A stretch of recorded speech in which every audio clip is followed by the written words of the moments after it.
Now to change the keyboard shortcuts that you want to go to the next option or the previous option from the suggestions that Bito gives you, you can go and change the keyboard shortcuts. Now to do those, again, you can go to the IntelliJ menu out here and click on settings and then go to key map, and out here in the search panel type Bito, and then you'll see multiple keyboard shortcuts here. Show the code suggestion, right?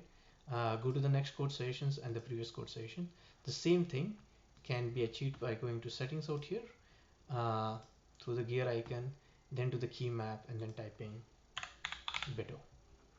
Okay, and you can change those keyboard shortcuts by clicking on it and saying add keyboard shortcuts, and you can basically put any kind of keystroke that you want. Cool, that's all. Hope you enjoy and use AI code completions. Thanks.